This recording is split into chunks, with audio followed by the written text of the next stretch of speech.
Well, since this time last year, we lost several of our friends. One of them was Stan.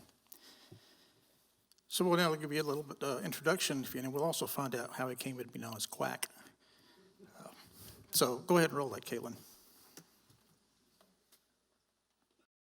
All the gold in California. Stan Dacus had a lifelong career in audio engineering. He worked in recording studios and as a front-of-house mixer, and for many years he worked in a remote truck for television broadcasting. It all started for him back in 1965. I started when I was 19. And the side of that is I grew up playing music in the Memphis area, and had the fortune to play in a band that did real good regionally. And we ended up getting picked up by an independent label and recording at Sam Phillips studio in Memphis. Okay. And we'd never recorded before, obviously. We followed Sam the Sham in, who was just cutting Wooly Bully. If that helped you any. To date me. Anyway, so we went to the studio and Knox Phillips recorded it. And we did the basic track. It was only 4-track, and then he mixed it down so that we could add the vocals. And I'd never heard myself sing. I've been playing professionally since I was 12, 13 years old in front of a lot of people. And so I went in and sang my background part. And I came in and I was listening to it, and I said, Knox, I said, could you stop that for me? He said, sure. He said, is there a problem? I said, yeah, could you just take everything out but just my voice? And he said, well, sure. And he looked at me and, okay. And he played just my voice. I said, could you stop that again? He said, sure. I said, it's the worst thing I've ever heard in my life. And he said, you're on the wrong side of the glass, son. And that's when I ended up working at Pepper Tanner Jingle Factory. No, my first job at Pepper Tanner's, I started in the garage behind the studio, and they had all these plastic reel and boxes. And the guy hired me, and he said, your first job is that you're going to go out here and take all those plastic reels and boxes and clean all the plastic reels because they're expensive. And I went into this old garage that was about to fall down, full of every different size of plastic reel that you can imagine. And he said, I'm going to pay you by the hour and how many reels that you do. He said, I'm not going to pay you minimum wage, but I'm going to give you X amount of money for every reel that you clean every day. I said, okay, great. So I did the first day, man.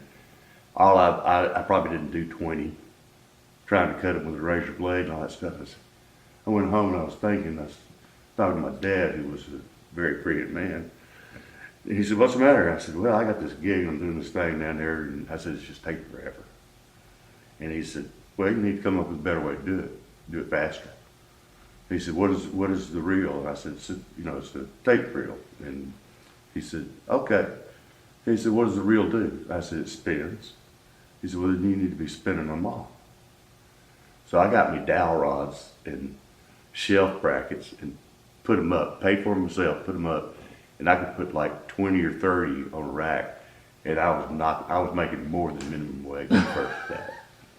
And after that, I went to the editing,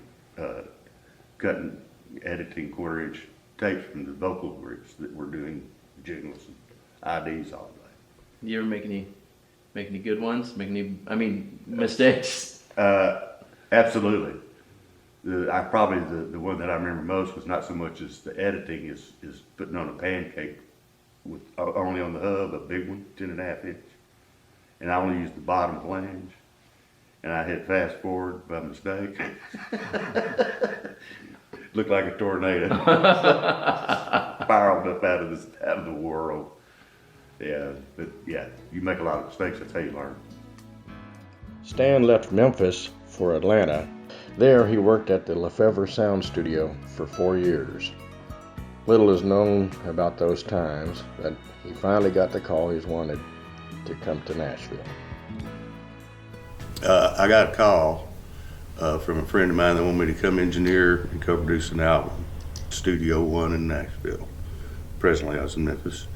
So I came to the studio in Nashville and met Tommy and Mort, and that's where we recorded the album. We were there for a couple of weeks, and got to know them pretty well. And as we were finishing up the album, Tommy and Mort asked me if I'd like to stay on full time, and I went, "You betcha." And that opened the door to Tommy and Morton. Opened my whole world to me. They, my goodness, hadn't been for those two guys, I learned so much incredible stuff that I still use daily, even with all the new technology.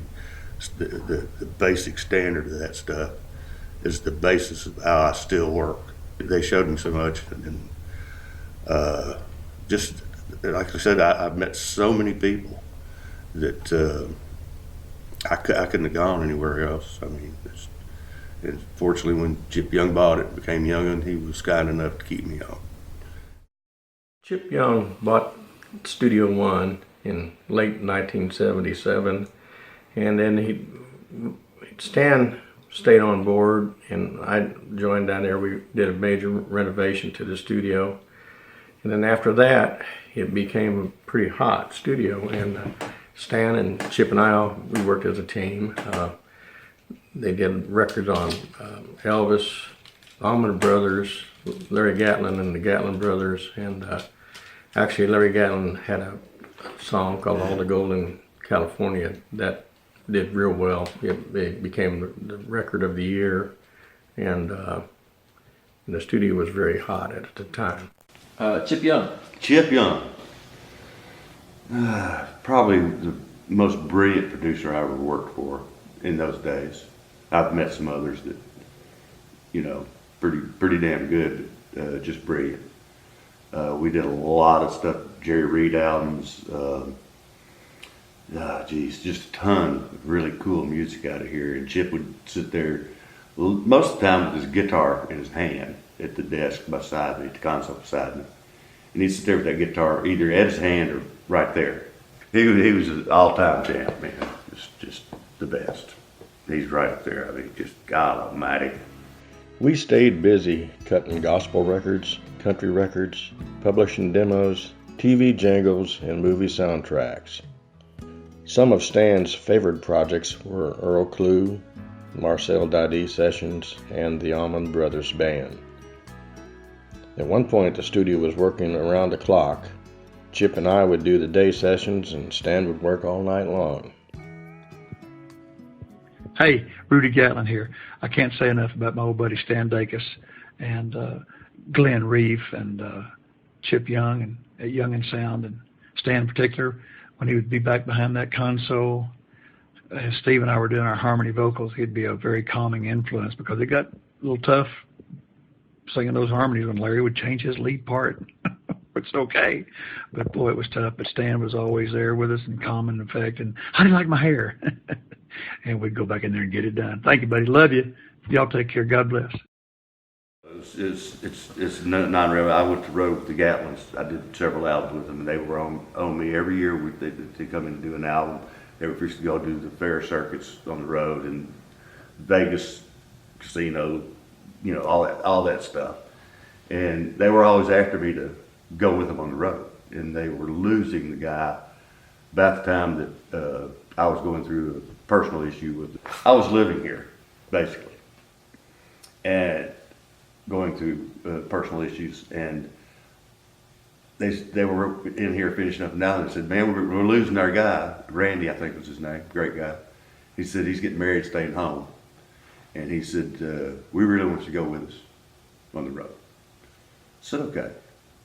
And I remember that I used to have to wear a Plantronics earpiece with a boom mic when I went to the front of the house. And to push the button, you had to take one hand off the console. And when we were doing sound checks and stuff, they would want to talk to me. They talked into the mic. And by the time I'd get back to them, by pushing the button, they were going like, is he not paying? They're all looking at the brothers are looking at each other like, he's not paying attention. What's up with that? And so I'd stop what I was doing basically, and I'd pull the volume down at the console, and I'd go, whack, depending on what I said in response to their question, by the tone of my voice and the attitude of my voice, they could tell it was not a good time to be messing with me, or it was okay, you know. But just how I expressed it and the tonality of my voice, they knew that I was doing my best and they needed to leave me alone at the time, or that, hey, everything's cool. You know, that's where it came from, stuck.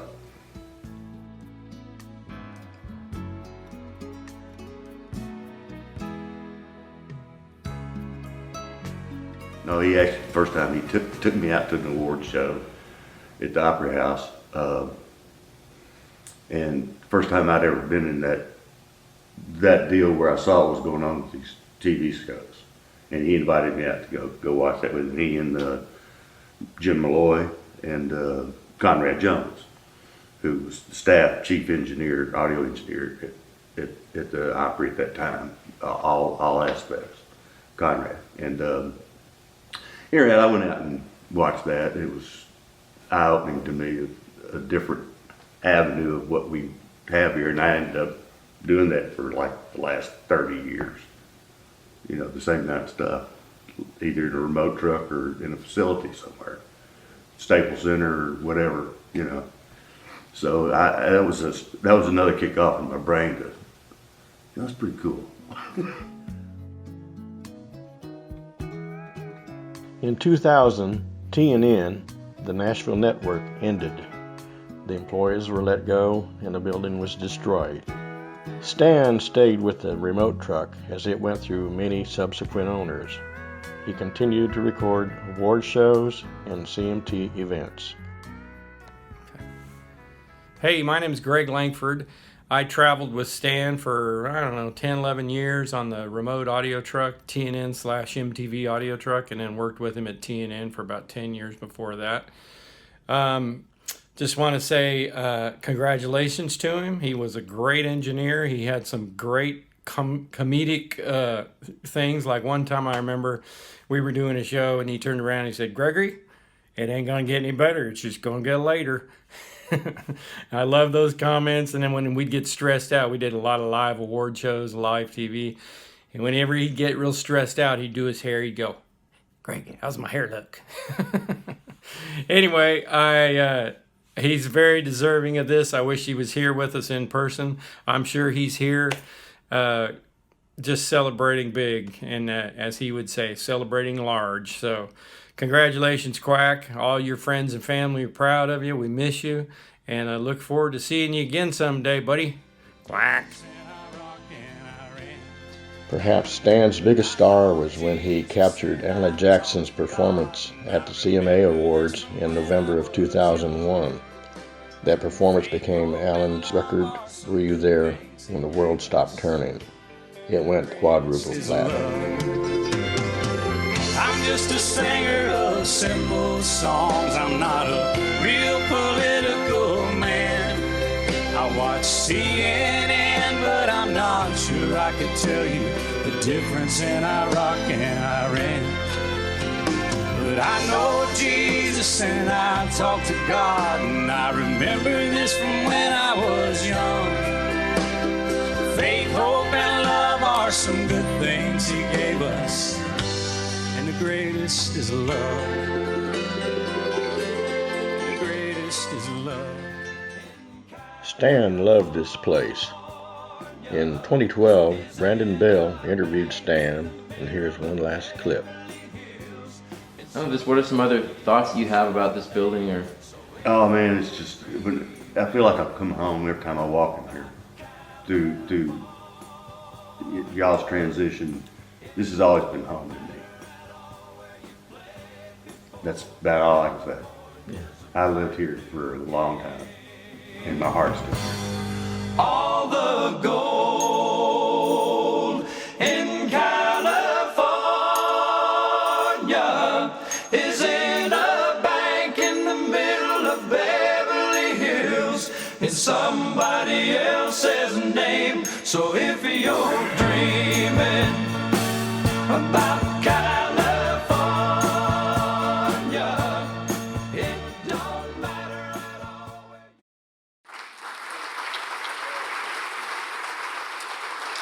Accepting for Stan is Tracy Dacus.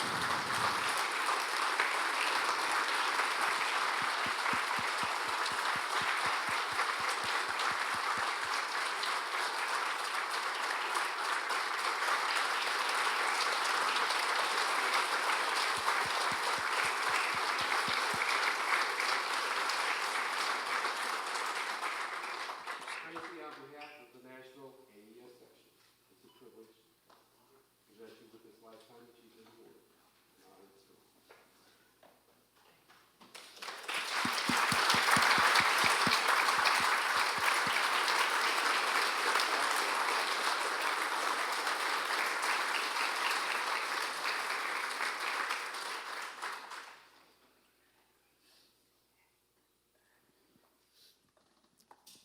Well, that sure is a hard act to follow, and I'll start with the quack, and I can guarantee you he wouldn't keep it down to 15 minutes. The AES golf tournament was the highlight of his life, and any of you that played with him know that. I don't think he was always as confident in his work as he played out to be, because he would call me from any live show, and he'd go, "How does that sound in there?" And I'm like, "Okay, well, go in the bedroom and see how it sounds in there. Okay, now go in the office and see how it sounds in there." So I always thought that was kind of cool, and it's like I had to listen to everything. But the most important thing is that Stan's being acknowledged and appreciated for the thing that he loved to do more than anything, and that would mean more to him than you can imagine.